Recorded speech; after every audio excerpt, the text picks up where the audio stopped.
Okay, hello everyone, and welcome Olga. Thank you for coming and joining. Yeah, but we don't see you. Maybe it's coming. Всем Oh yeah, that's true. здравствуйте. Да, но мы пока не видим Арна. Yeah. Good. Okay, now we can see. So this is our 22nd session, I think, and today I promise we will finish the chapter 4. Это наша 22-я сессия. И Арне обещал, что сегодня мы закончим такие 4-ю главу. Good. So please, since this is a Mahayana text and Bodhicitta is the essence of it, please develop that Bodhicitta, the aspiration Bodhicitta, and also, of course, the wish to practice the application Bodhicitta. И давайте в качестве мотивации сегодня зародим нашу бодхичитту намерение, устремление, конечно, предполагая, что это будет бодхичитта, в итоге станет бодхичиттой применения. And please do that shortly. And if you feel like, also take refuge to Buddha, Dhamma, Sangha. Пожалуйста, давайте коротко займемся этим, и если вы чувствуете, что в этом есть необходимость, также примем прибежище в Бодхидхарме и Санже. And Buddha, Dhamma, Sangha, of course, doesn't have to be something religious. Dharma is the truth, and the Buddha is the expounder of the truth. И в данном случае Будда, Дхарма и Санха не обязательно должны быть чем-то религиозным. Дharma — это истина, а Будда — это распространение истины, да, это ее проявление. And the Sangha as supportive friends on our search, on our path, to find that truth. И Санха — это наша поддержка в поиске, на пути в поисках истины. Okay, so just a very quick review from also last Sunday. So we are in the middle of chapter 4, and the context is as follows. И небольшой обзор того, чем мы занимались в прошлый раз. Мы, так сказать, находимся где-то в середине 4 главы. И вот, собственно, контекст, в котором мы находимся. Basically, here in chapter 4 and 5, we want to practice discipline, which is not like a burden, but it is a good ethical conduct,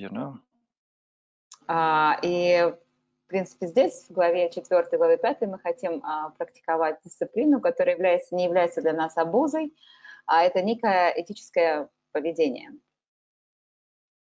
And that, and again, that is not like not necessarily a set of rules, but it's just to simplify our life, to avoid things that create suffering for ourselves or others. И это не обязательно должно быть неким набором правил, а больше это наше желание не создавать причины для страданий для себя и для других. And for that, we need mindfulness, drenpa in Tibetan, which means that we are not forgetting what to adopt and what to avoid.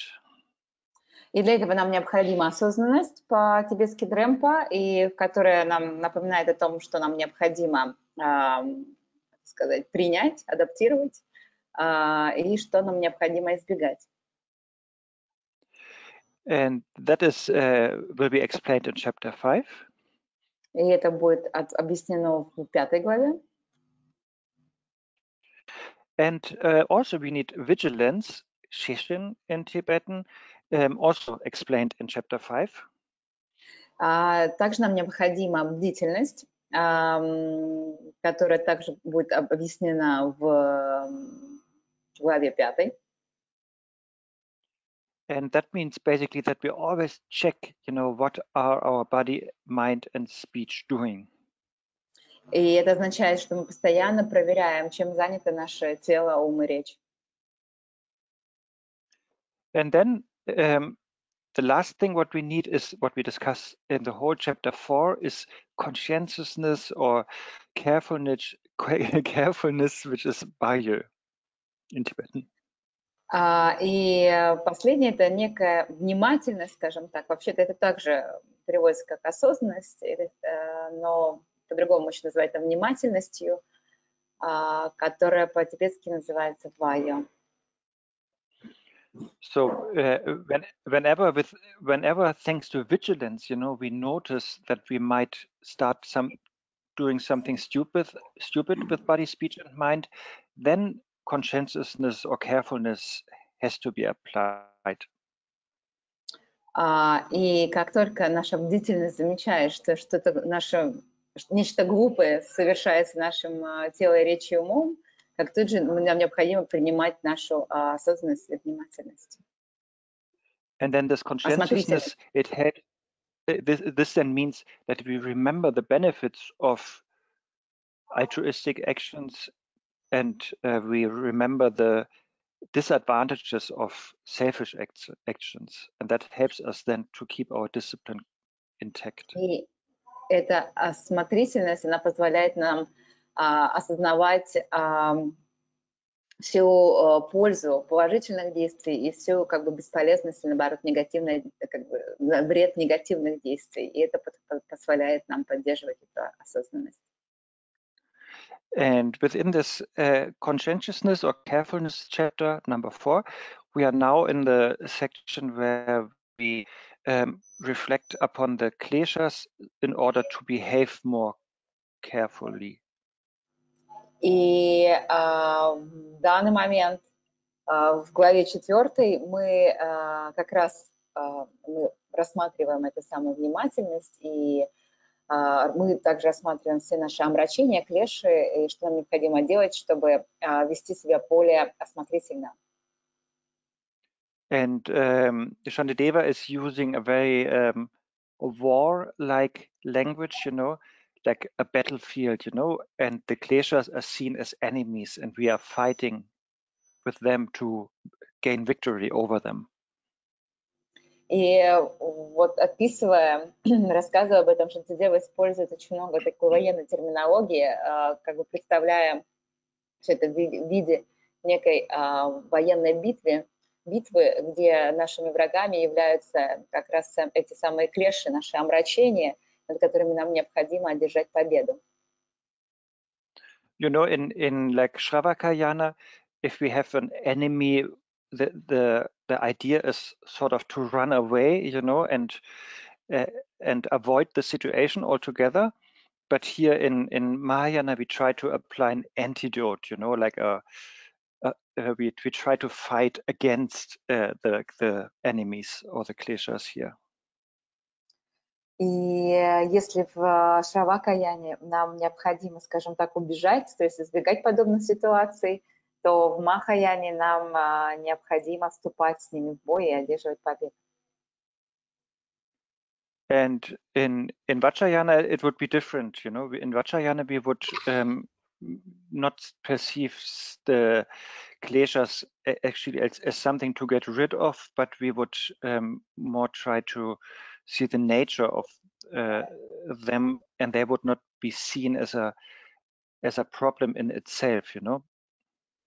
И в Ваджраяне, в принципе, вообще абсолютно другой подход. То есть, если мы будем рассматривать их с точки зрения Ваджраяна, эти омрачения, то мы не будем в них видеть ничего негативного.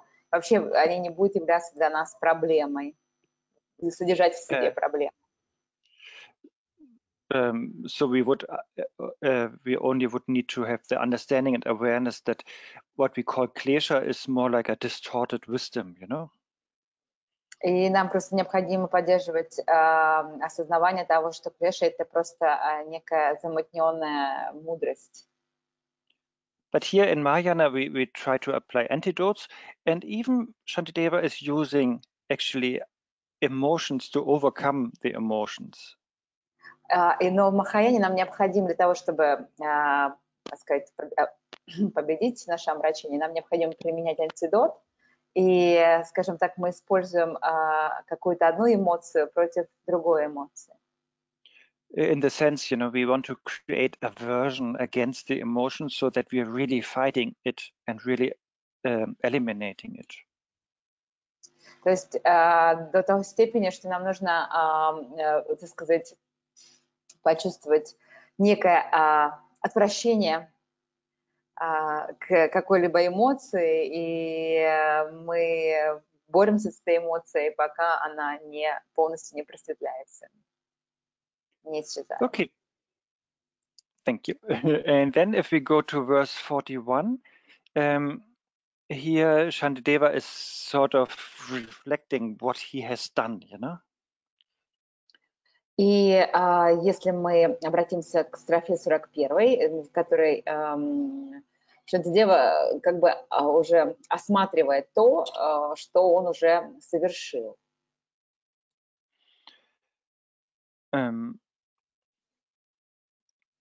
So he was basically taking the Bodhisattva vow. He promised to take care of all sentient beings, but he sort of is realizing that he is still not, that when he promised that, he was not really ready for it. И здесь он как бы размышляет о том, что он уже дал обещание помочь всем живым существам, но когда он пообещал это, он, собственно говоря, не был готов к этому. He was not ready for it because he was still full of kleshas when he took the Bodhisattva vow. So it's actually strange, to make that big promise to be a Bodhisattva if the present state is still so emotional. И, собственно, когда он принимал этот самый обет Бодхисаттвы, когда он давал обещание, он был совсем не готов к этому, в силу того, что он был все еще полностью полон, ум его был полон омрачений, и вообще это как бы странное дело. Как давать обет Бодхисаттвы, когда у тебя столько омрачений, клеш? And of course, that is an honest set, and so therefore the result, of course, of that reflection is that we understand, yes, we need to reduce our negative emotions so that we can really fulfill that promise we made as a Bodhisattva.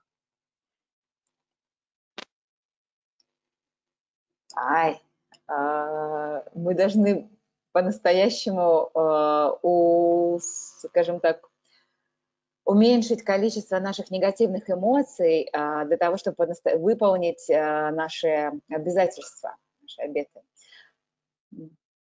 But on the other There hand, is some technical thing now. There is you're disappearing, Arne. Okay. You know what? Maybe I will stop my video. I'm sorry to interrupt you, but I think it will be better. Yeah, because I losing you. Okay. Okay, 1 second. Yes. Stop sharing my work. Okay, can you still hear me?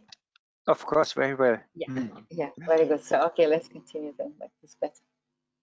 Okay, but on another hand, it's totally realistic, that of course we have to take the Bodhisattva vow now in that state of kleshas. If we would be a Buddha, we would not need to take the Bodhisattva vow.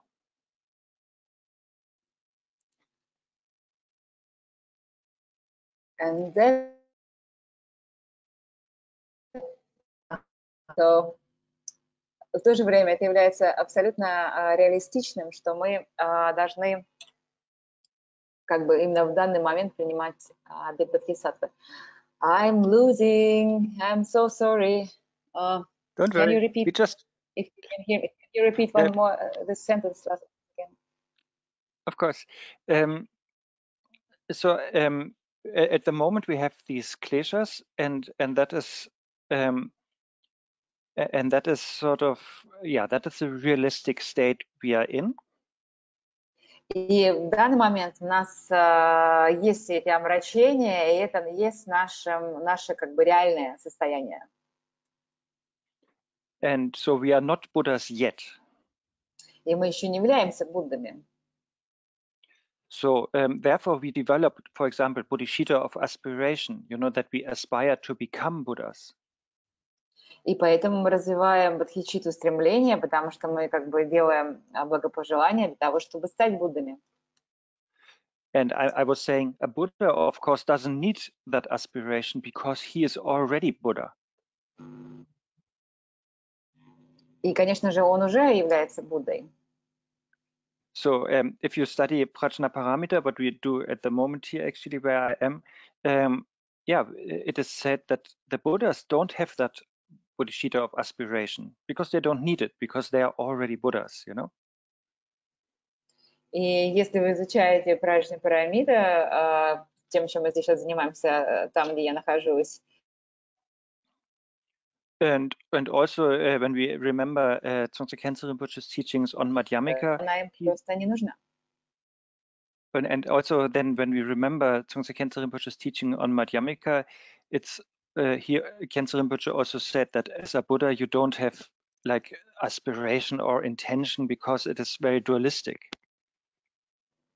И если вы вспомните учение по Мадхьямике, и в частности учение, которое давал Кhyentse Rinpoche, то он не раз повторял, что устремления не нужны Буддам в силу того, что они у них, Будда не является в устремлении и благопожеланиях в силу того, что это достаточно двойственно, то есть это является что это, скажем так, является двойственностью. Okay, so therefore that is totally normal. We are on the path, and therefore we are imperfect. Therefore in other words, we have kleshas, and so in that state we take the Bodhisattva vow because we want to improve.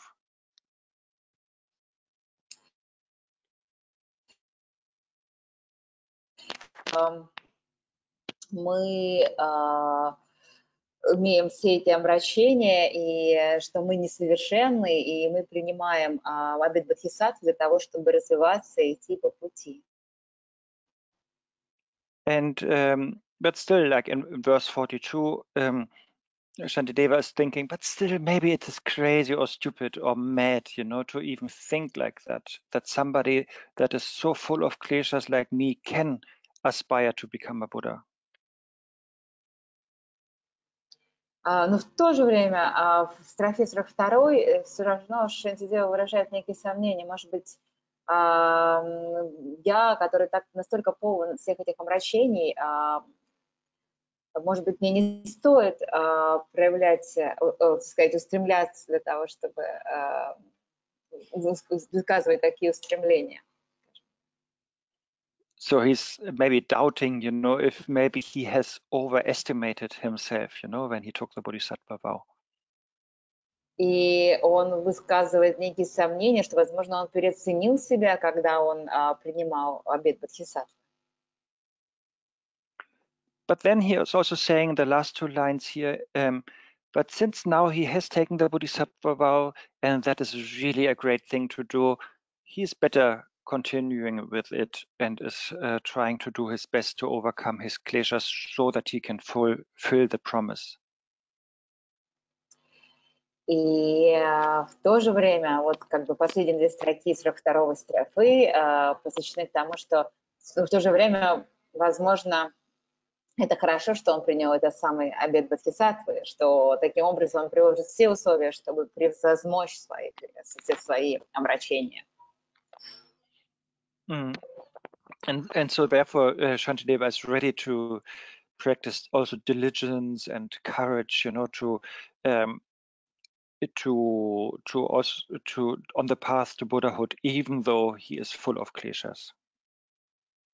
И таким образом он готов практиковать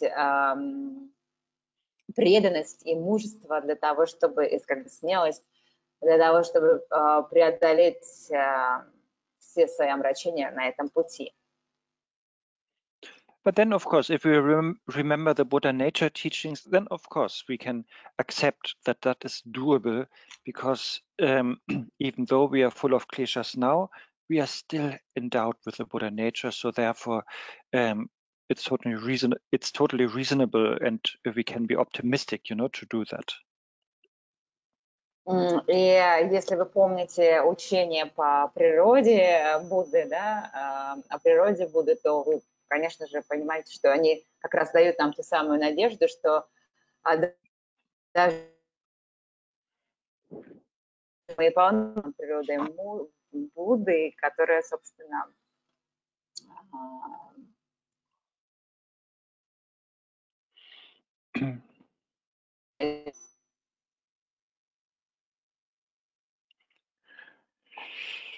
Okay, and then verse 43, there again Shantideva is now saying, okay, the antidotes against the kleshas really have to be applied, as in a battlefield, we have to overcome the kleshas.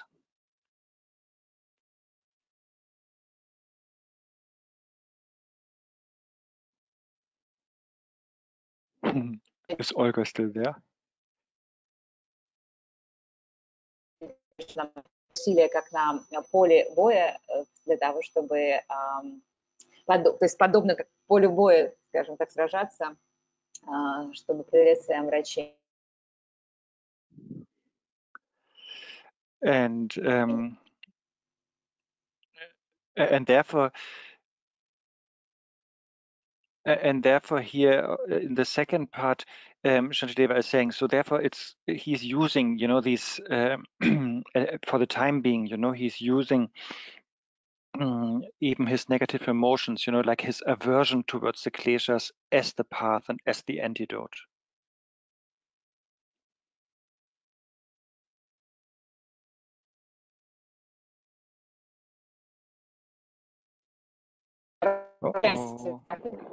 Говорится о том, что Шантидева использует... yeah, do you hear me? Yes, now I can hear you.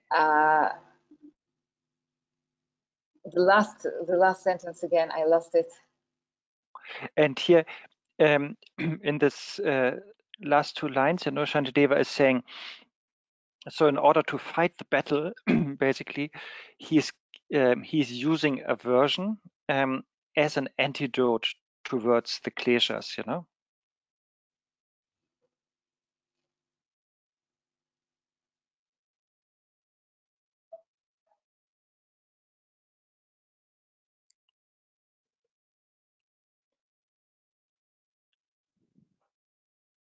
Hello.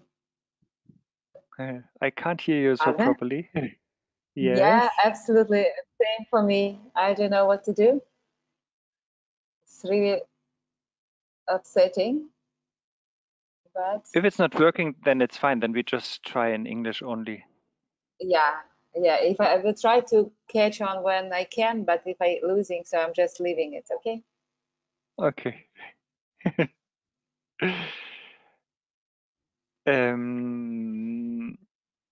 Yeah, don't worry. I think when I see the names, I think most of them speak English anyway. Yeah. I would just say it in Russian. Просто у меня, к сожалению, сегодня очень плохого качества связь, и поэтому я прям теряю куски целые того, что говорит Арне, поэтому, чтобы не так сказать, не задавать лишние паузы, я буду переводить то, что я слышу, потому что ты не уловил. И получается, если я не слышу, просто будем слушать, понимать по-английски. Okay. Okay, I just continue then in English. Don't worry. Okay. So my point here in 43 was the last two lines. I mentioned that earlier already. That here in the Mahayana we practice the antidote against the kleshas, and here Shantideva is using even disturbing conceptions like anger or aversion against the kleshas in order to overcome them. That is here the idea in 43. And actually here I copied like a verse by the 13th Dalai Lama, which is a nice verse, and it's not I couldn't find it again in the internet, but luckily I found it here. It's a little bit long, but the point is, you know, what His Holiness the 13th Dalai Lama is saying, that the Bodhisattvas are like warriors, but they are never fighting against any enemies, you know, that are humans or animals. But the only thing that they are fighting are their inner delusions, you know, their kleshas, their self-grasping, their self-centeredness. That is the only thing they fight against. Okay, so let's again translate. Okay, then try. И здесь Арне приводит цитату его святейшества 13-го Далай-ламы о том, что бодхисаттвы подобны могущественным воинам, но они никогда не борются с врагами, которые, так сказать, воплоти, то есть живыми существами. Они борются со своими внутренними заблуждениями и омрачениями. Yeah, and these inner enemies, you know, these delusions should be fought with. You know, one should fight with them because they're the ones, you know, that entangle us in confusion, you know, and in pain and frustration. И как раз вот эти самые внутренние наши заблуждения являются нашими главными врагами, с которыми необходимо бороться, потому что они и запутывают нас, и вводят нас в заблуждение, и смущают наш ум. And therefore, the job here of the Bodhisattva is always to harm these kleshas or confusions, but never any living being. И как вот задача бодхисаттвы в том, чтобы наносить удары или вред как раз этим самым заблуждениям и клешам, но ни в коем случае живым существам. Because the living beings or sentient beings, they are the object of compassion, you know, of kindness, patience, and respect for the bodhisattvas. Потому что живые существа являются как раз объектом сострадания, доброты, уважения со стороны бодхисаттвы. So, and here the Dalai Lama is saying, because he has that mother-like love and compassion towards all sentient beings, the Bodhisattva is a real hero, you know, who is, with a lot of gentleness, you know. Проявляя любовь. Okay. Yes, Olga.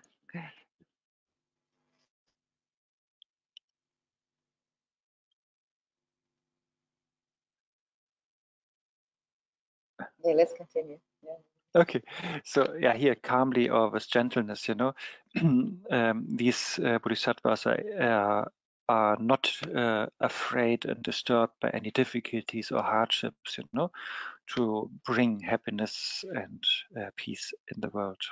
So that is why they are the real heroes. That is what he was saying.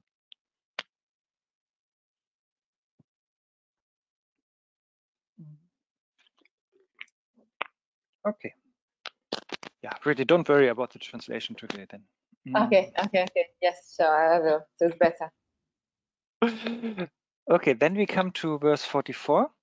And it says, it would be better for me to be burned, to have my head cut off and to be killed, rather than ever bowing down to the ever-present kleshas. So here still we have the battle and language. And so Shantideva is saying, yeah, that is really the most important thing to do, you know, not to be the victim or the slave of the kleshas. And that is even more important than being alive, basically, you know. And so that whatever happens in the fight, you know, he will not give up.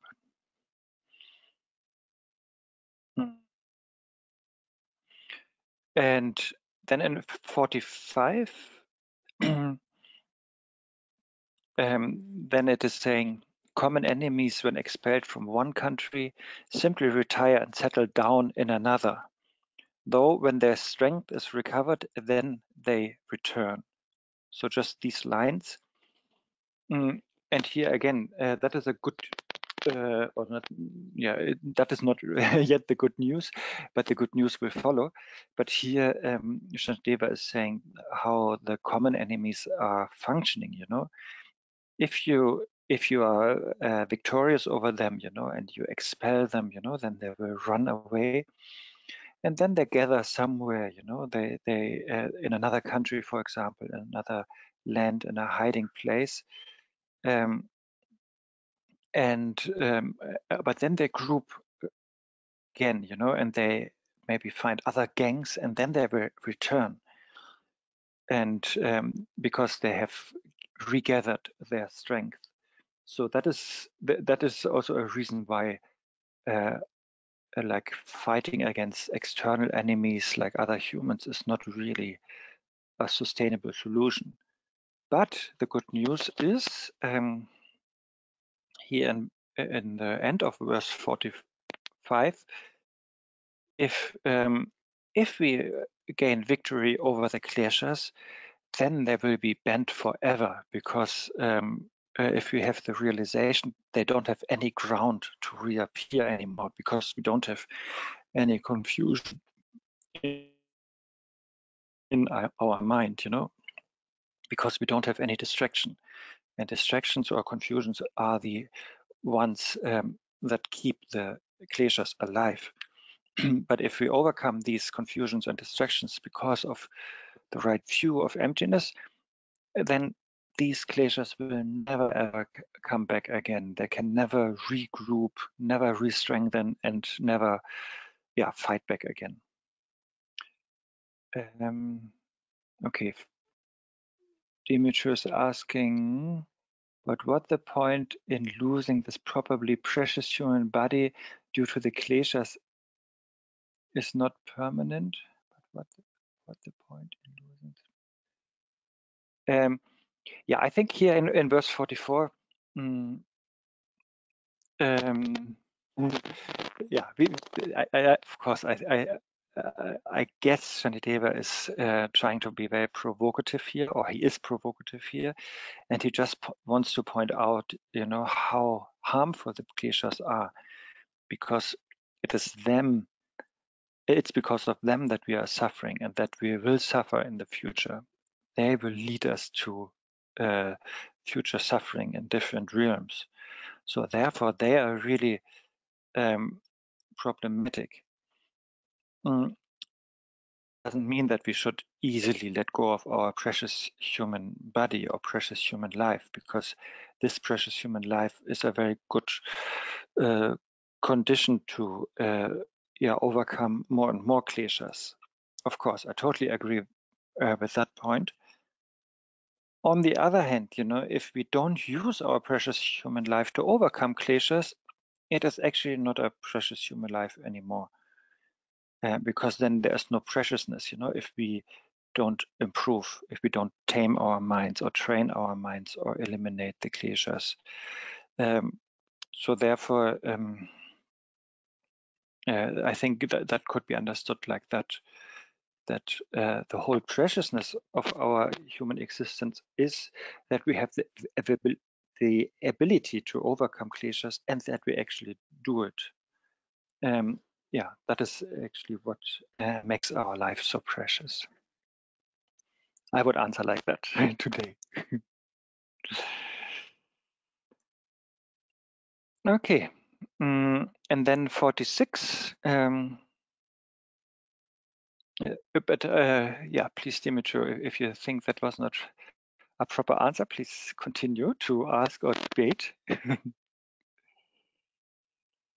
And here in 46, then we talk about the kleshas again. You know, they are here called deluded, disturbing conceptions. You know, sometimes called afflictive emotions or whatever. And here we are coming back to the point that was raised in 45, and also that we talked last time, you know, when Pallavi was asking how to really overcome the kleshas like permanently, you know, to really get rid of them, then the only answer is the recognition of emptiness. You know, that is the only thing that really works. Maybe you remember last time I was talking about shamatha. That shamatha is helpful to maybe calm down the mind. You know, that the emotions and kleshas and confusions are not too wild and too disruptive. But shamatha is only like this water in a bucket that is getting clear because you don't stir it up, you know. So therefore all the dirt or the kleshas, they can sediment, you know, and then for the time being the water is getting calm and clear. But as long as the sediment is there still deep down in the water, the sediment can always be stirred up again because it's still in the bucket. So therefore shamatha is good. It helps us to calm down the mind and create that sediment of kleshas. But then once the mind is more stable, then actually it's time to apply vipassana to really get out of the sediment, to really eliminate these kleshas. Like Khyentse Rinpoche was saying, shamatha is really important before you can shoot with vipassana, you know. Like example of Wilhelm Tell, who puts this apple on the head of his son, I think it was. And so first Wilhelm Tell needs to have the shamatha, you know, this undistracted single pointed focus, you know, on the apple, and then he can shoot the vipassana thing.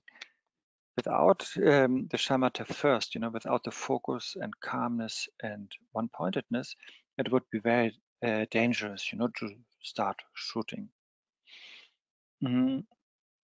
So therefore first we need the shamatha. Therefore also Shantideva is teaching the 8th chapter first, and also in Uttara Tantra Shastra this is explained like that. Shamatha needs to be there first. That is the base, that is the foundation, because that clears the mind, calms the mind. But then you can do the vipassana or Leitung. And so here, when we talk about the first line, then if we have the wisdom, if we have the vipassana or the eye of wisdom, what is written here, then the kleshas will be dispelled from the mind, and you can ask, where will they go? And here basically we have the answer that they will not go. I mean that there's not a place where they will go to, you know. It's just like if there's darkness in a room and you switch on the light, or you open the curtain and the sun comes in, then in one instant, you know, the darkness in the room will be eliminated and will be gone. So that is the idea here, you know, and you will not find any place where the darkness has gone. And it doesn't even matter if the darkness was there since 10,000 years or something. I think that is a classical example. But the darkness doesn't take a long time then, you know, to remove the darkness. And it's not that the darkness has to go to another place, but it's just gone. It's just eliminated as soon as you put the light in, as soon as the sun shines in. So this is also the idea here. So no matter how long it was dark, so no matter how long we are accustomed and familiar with the kleshas, and from Buddhist point of view, we had them since beginningless time, still they are removable totally in every moment or instance. And but for that, yeah, we need the eye of wisdom, or we need the understanding of emptiness. And that, of course, will be properly explained in the 9th chapter, where that is the main topic. But to be able to do so, as I said earlier, first we need the the training on the relative truth, the right conduct like generosity, discipline, patience, the diligence. And then we need the meditation like shamatha and bodhicitta, tonglen, and all of that, just to bring the mind in the right atmosphere. And then the wisdom can be developed and hosted in that mind. And that will be then chapter 9. And so here Shantideva is asking, where will you dwell in order to be able to injure me again? But weak-minded, okay, that comes later. So here Shantideva is still asking, so where will they then dwell, these kleshas or the darkness? And yes, as I said, with the darkness, likewise with the kleshas, there is no place, where they can stay and wait, The kleshas will not go outside the mind somewhere and wait and then come back. And they will not have any hiding place in the mind and then strike again. And of course, from the wisdom point of view, they have never been actually there, from the first place. They have always been just a fleeting or like a very impermanent, fragile, delusion that is now dispelled. So therefore, there is no space where they can hide. Sorry. Okay. And then, and Shantideva is here saying that but because he was so lazy or because he was weak or idle, he didn't invest much effort. And therefore, he didn't really overcome the kleshas so far. So therefore, the kleshas are still there. That is the idea here.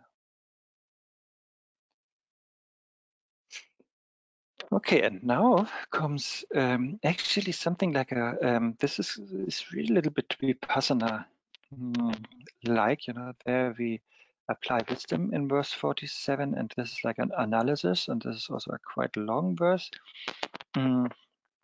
This you can also find in Mahamudra or Dzogchen texts, or in meditation instructions, where you're really checking, where are the kleshas, where are they coming from, where are they going, where are they abiding? And I think that is very much advised to really do that, because just intellectually thinking of it, this will not help much. But really, without any like preformed answer, just looking into the mind, and watching what is happening in the mind when a klesha is coming, when a klesha is abiding, or when a klesha is dissolving, where is that happening and how is it happening and why is it happening, and what color, form, shape, texture, taste, smell the kleshas have, all these things we can ask. So Shantideva here is asking if these disturbing conceptions do not exist within the object, the sense organs between the elsewhere. So here Shantideva is trying to find the where, the location of the kleshas. As I said, that we will go now through it like point by point, but it's good to really meditate on that. That is then the vipassana, So first we can ask, are the kleshas found in the external objects? And yes, the answer, of course, is no. And there can be many reasons for it. For example, the kleshas will also arise without external objects, Just if you lay down and close your eyes, then you can still have kleshas. Marina, yeah, it's exactly coming. You know, it's like body, mind, between, outside, all of that will be checked. So here we first look, you know, are these kleshas outside, you know, on objects? And so since we can have kleshas without external objects, the external objects can't be the location for the kleshas, and they can't be the cause, of course. Because if they would be, if the kleshas would be on the outer objects, then everybody who would come across that specific outer object would have the same klesha, you know. So like this bottle of water, if kleshas would live on that, then everybody who would see the water would have a klesha. But that's not the case, you know. Some they maybe have a lot of desire towards the water because they're very thirsty, or some maybe have aversion to the water because they have been drinking so much already. Whatever, you know. So we have all different reactions to them. So therefore, the kleshas and the objects can't be one.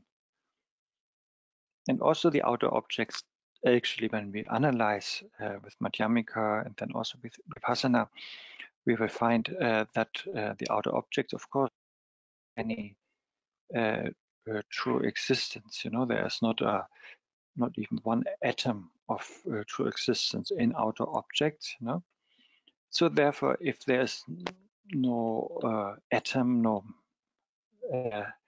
material base, there can also not be any klesha dwelling there. That is sort of the idea. And then we can also ask here, Shantideva is asking, oh, maybe then the kleshas there live or they dwell in the sense organs, but that of course can't be the case either, because the same logic, you know, we all have sense organs, you know, and if the kleshas would be like connected with the sense organs, then we would always have, as long as we have sense organs, we would always have the kleshas. Like, and that is definitely not the truth. You know, when we, for example, study the truth or meditate on the truth, we still have the sense organs, but not necessarily the kleshas. And again, the same logic as before. Also, the sense organs also don't have any atom of true existence. So therefore, they also can't be a dwelling place of the kleshas. So this is used, you know, in terms of different possibilities here. And also we can think, yeah, maybe the kleshas in between the outer objects or the sense organs, but that of course is also not possible. It's just space there, you know, and space is also empty. And then the last thing we can ask here, for example, elsewhere, could it be maybe in the consciousness? You know, that is normally, of course, what we think. The kleshas are in the consciousness. But then again, we can have consciousness without kleshas. So like the nature of consciousness is not klesha, because otherwise, if it would be klesha, then the consciousness would always have kleshas. But that is not the case, you know. Again, when we like study the truth, like the Dharma, we have a consciousness, but not necessarily kleshas. But also the consciousness has no dwelling place and also no true existence, and there's also no atom where the kleshas could dwell on. So therefore, also in the consciousness, we can't really find a klesha. But that again is good to really do in meditation, that you really look into your mind, and maybe like Mingyu Rinpoche is doing that also in some instructions. You know, it's good to maybe then produce some kleshas in your meditation and really look, you know, where do they come from? Where do they dwell? Where do they dissolve to?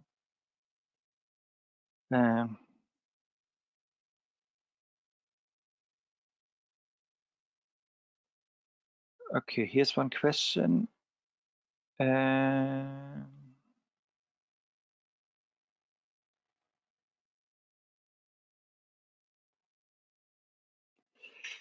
he's basically asking, usually we have the tendency, you know, if there's an emotion arising, for example, anger in our mind, we follow it, maybe we even act upon it, and then later we regret it, or we wonder, why did we do that?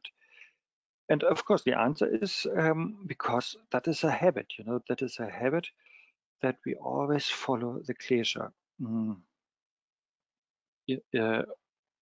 Or you know, like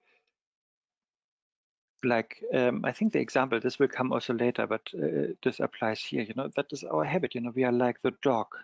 You know, if you throw a klesha, like a stone or a stick, then the dog is chasing after it. You know, and running to it. You know, to the klesha and getting entangled in it, following it. But the lion is doing it differently. You know, the lion is not running after the klesha, running after the perceived objects, but is, you know, if you throw a stone, the lion is then running towards you, the one who threw the stone. So the lion is more than going towards the mind, you know, where the klesha is coming from, you know. And then if the lion is then killing you, then no more stone will be thrown. Right? So likewise, if the lion like running towards the person who threw the stone, that means the lion is then looking into the nature of the mind, and then no more kleshas can arise. So that is the point here. That is a meditation. So yes, that is because that is our really beginningless tendency, you know, that kleshas look so tempting and that we get entangled in them again and again, that we follow their stories, that we let them distract us and confuse us. That is samsara, and that is our tendency, yes. And to avoid it is first to understand the process, do analytical meditation and intellectual understanding like what we're doing here, but then of course also put that into practice and really look into it, you know, and then try to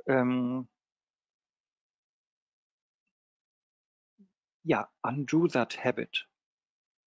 For example, if then a klesha comes in your mind, and as I said, you can even intentionally create it in the meditation, then if it comes into your mind, then just watch it, you know, that is a awareness or in the meditation. You just watch it without getting entangled into it. That is really possible. Genau, genau. I'm starting to speak German, you know, like if you have pain, you know, or suffering, and you can just watch it without really getting entangled into it, you know, and getting like berserk or panicky about it. So we can just observe kleshas like a movie, you know, that is totally possible. And then if we have that gap towards the kleshas, that is super important, because then we don't have to follow them, we don't get entangled into them, and we don't have to act upon them. So that is, of course, the idea. You know, we try to create that gap or distance to the kleshas, so that if we see them as there and us here. Of course, everything happens in the mind, but as a method, it is helpful, you know, to not identify with the kleshas, but to look at them from a little bit far away, you know. That is the better thing to do. Okay, I hope that answered something, but that will come a little bit also.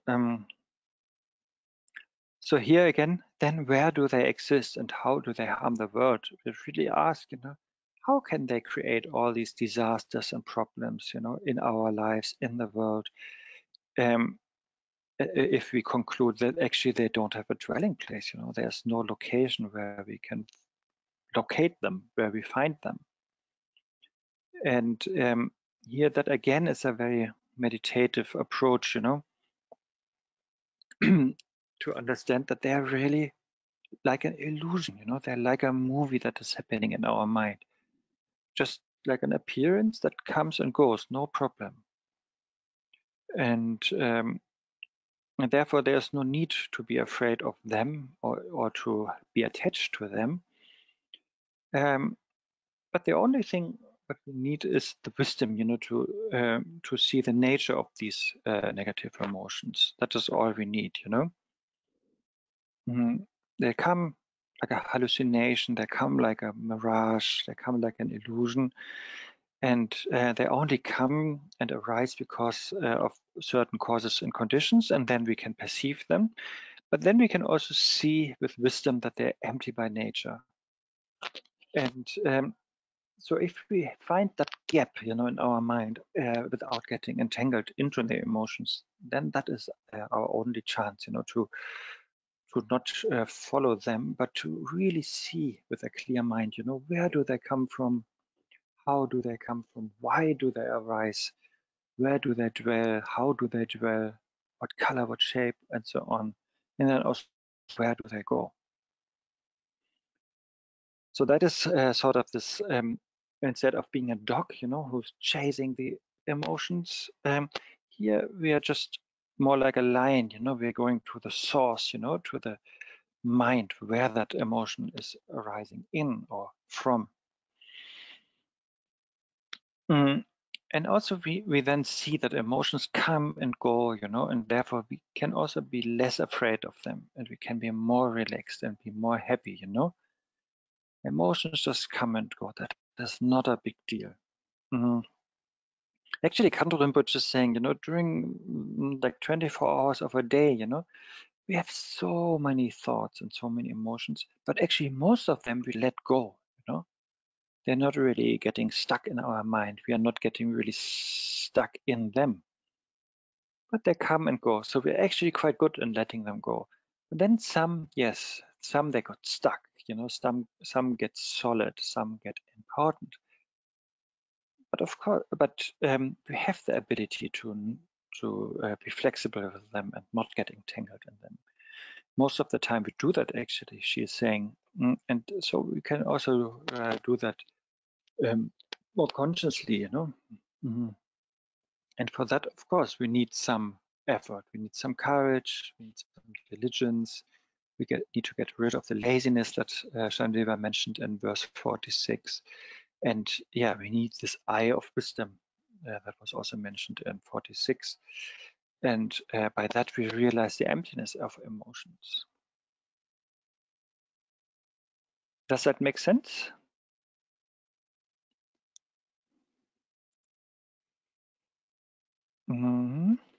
If not, we come already, or even if it makes sense, we come, not yet, but soon we come to the last verse then of today already. Here's one question. No. Just a yes. So here Shantideva is concluding verse 47 with, for no real reason, why should I suffer so much in hell? So there's not really a good reason why we suffer in hell or also as a human being, Because, why? Because the kleshas are empty by nature, so they're not real.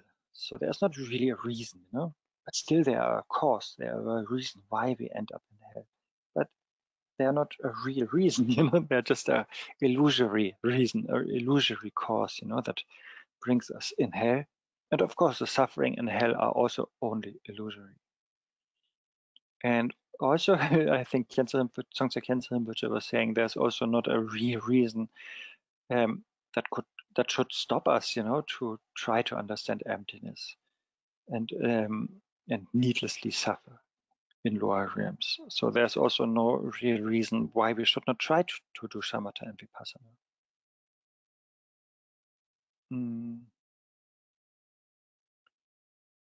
Okay, here's one question.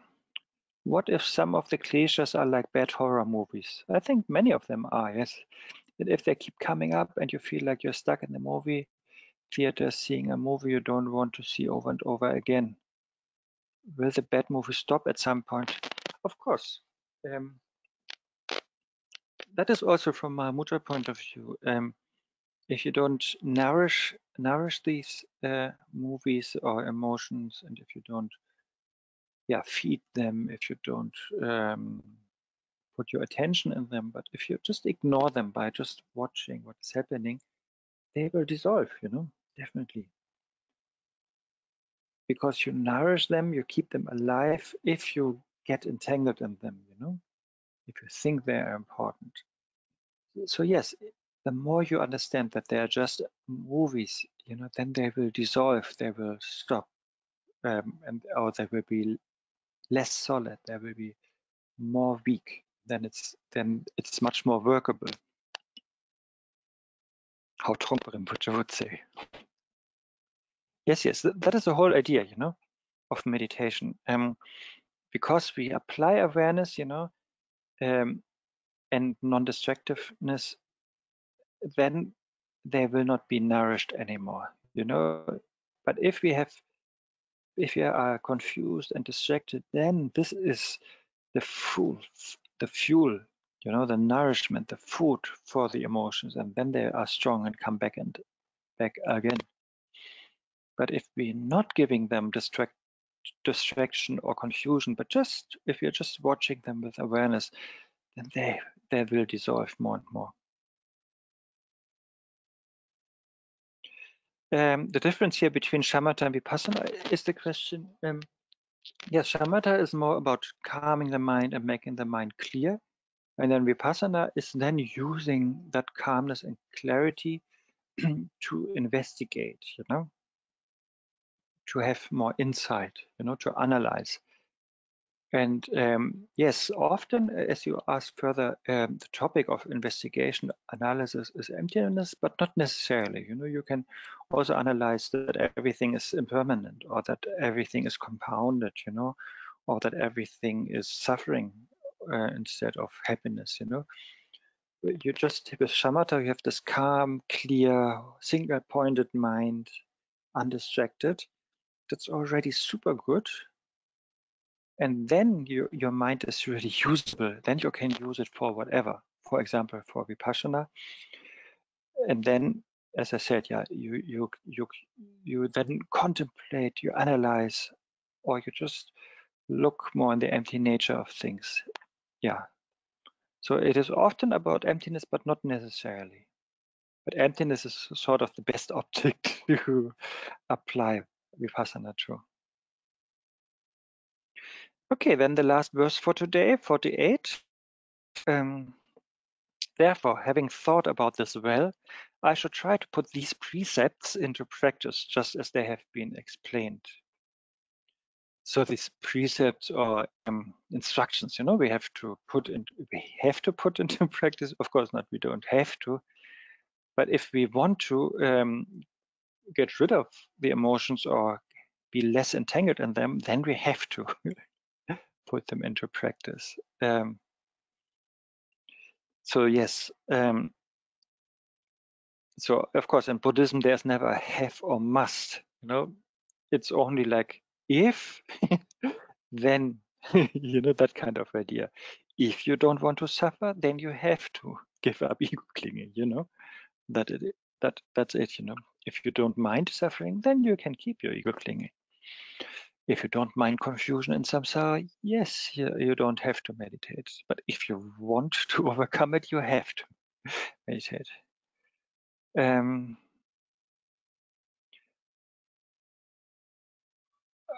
Okay, here's one question. But often, then I do not react or follow my emotions. I become like a potato, like Rinpoche once said. How not to become like a potato in everyday life? On a cushion, it is more or less easy, I feel. But in action every day is so difficult. Or I feel I become very slow. I cannot react at that point. Yes, the slowliness is the first thing that happens. Yes, it takes some time. But then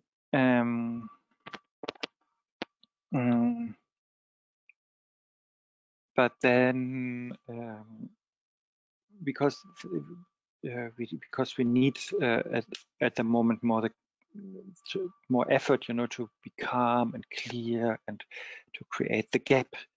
And so therefore at the beginning there is slowness, yes.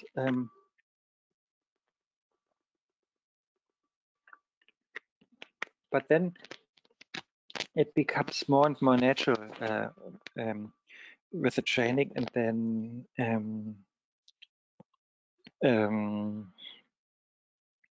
yeah, then it's more automatic thing, and then it's getting faster. But of course, meditation is not about becoming a potato or something.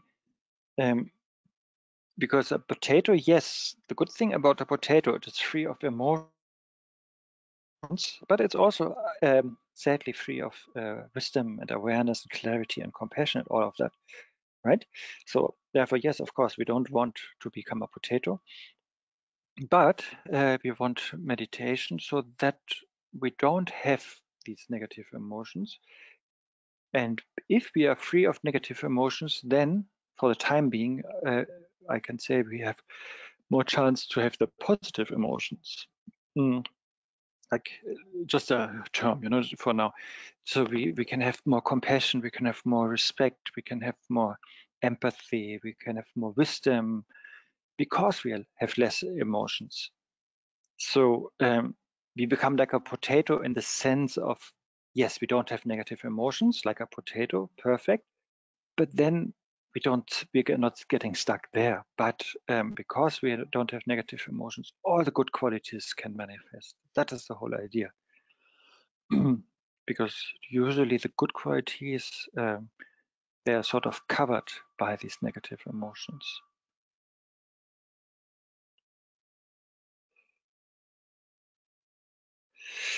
And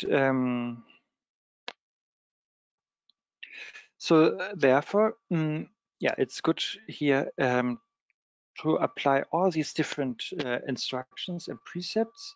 And I mean, the whole precepts sort of, or the whole practices can be subsumed into the threefold higher training, you know, like training of discipline, meditation, and wisdom, you know, like Shila, Samadhi, and Prajna. This is really like the three things that need to be applied. And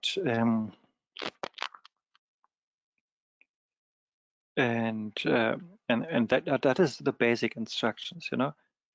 And you can subsume all other practices into these three, you know, Lakpa Sum, the three trainings. You know, you can subsume generosity and discipline and patience into Shila, into that practice of Shila. And then we have into the second training of Samadhi, we can subsume the fifth parameter of meditation. And then in the third training of Prajna, we can subsume the parameter number 6, the wisdom. And then diligence, the fourth parameter, is good for all these three trainings. And also, like, you know, it's called Shila, Samadhi, Prajna, so discipline, meditation, and wisdom. But you can also call it view, meditation, and action, or in the right order here. Then action is Shila, meditation, and view is the wisdom. So this is all all the Buddha was teaching about, you know, those three.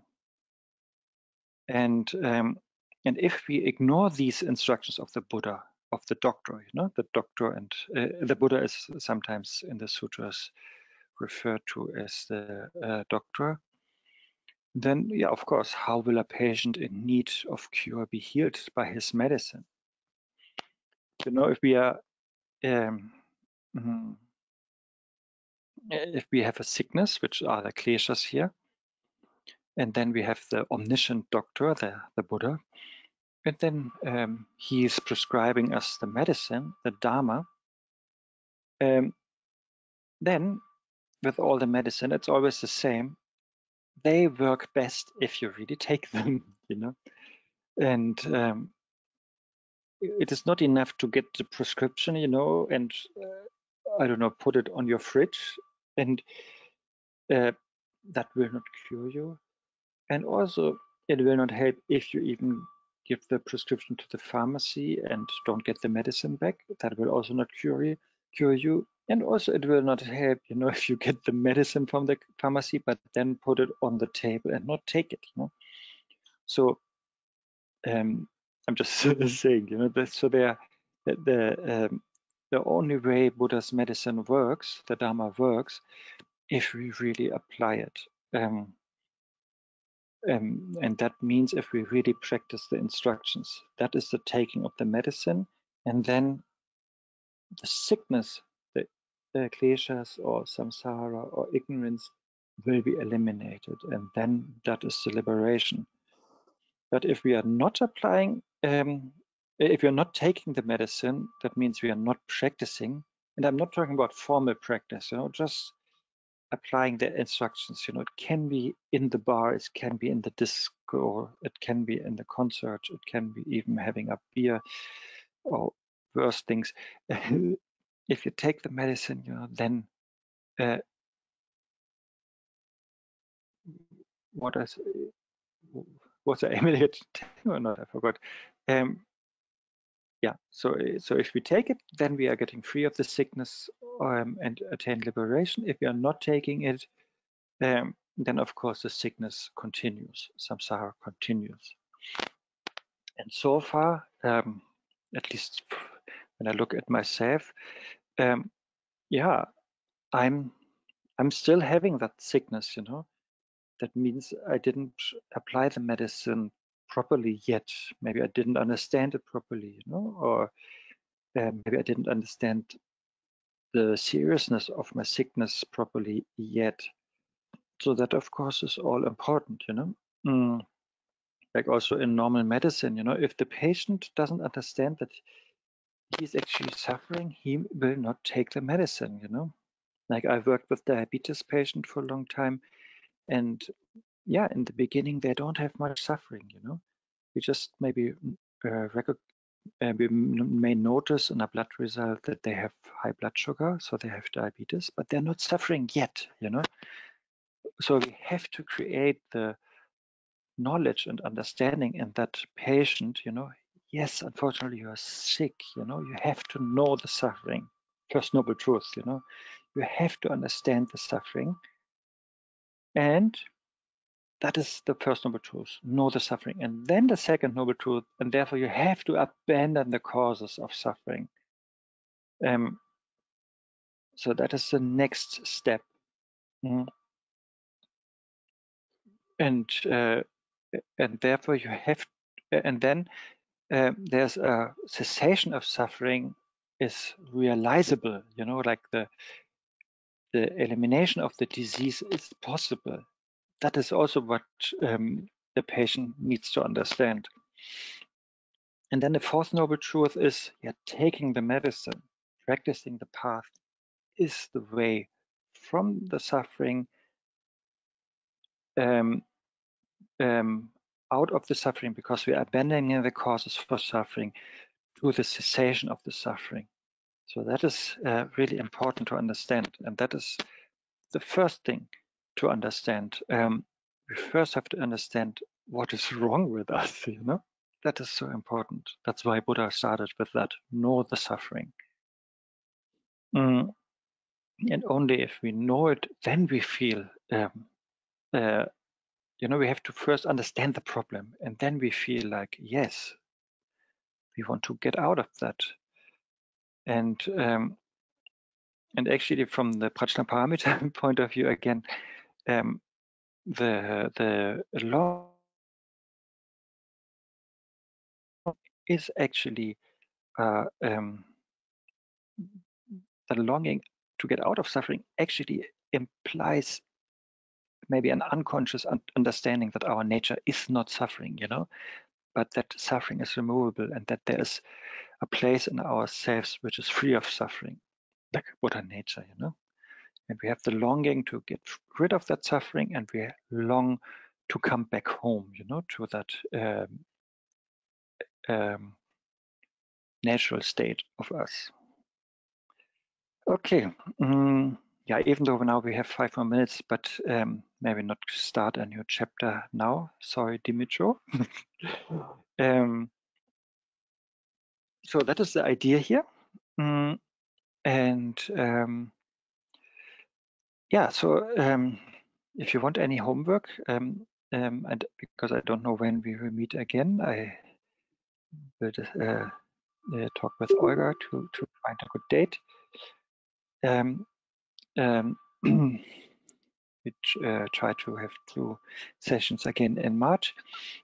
So if you want homework until then, yes, maybe contemplate on the Four Noble Truths, and also do this meditation thing, about checking where the emotions are, where they come from, where do they go, and so on. That would be really helpful to not only intellectually approach it, but really like apply it. And yeah, I know that especially from Mahamudra instructions, but also Shantideva in the 9th chapter, he's talking about for application of close mindfulness. There he's also giving more instructions, how to investigate and analyze things, how to practice Vipassana. But here is already like a preview, so that's already good, and that is already good to apply. So if you like to do that, please do so. Yeah, but also maybe we really reflect upon the Four Noble Truths, because that is what inspires us, to do the whole thing. The understanding that there is suffering, and I'm not talking about headache, but also, of course, the suffering of change, and then this all-pervasive suffering, which is more this basic insecurity. Okay, I think that's it for today, and thank you for your patience, and thank you for hopefully not needing Russian translation today. And yes, take good care and have a nice week or month, and see you in March. Okay, thank you. Bye-bye.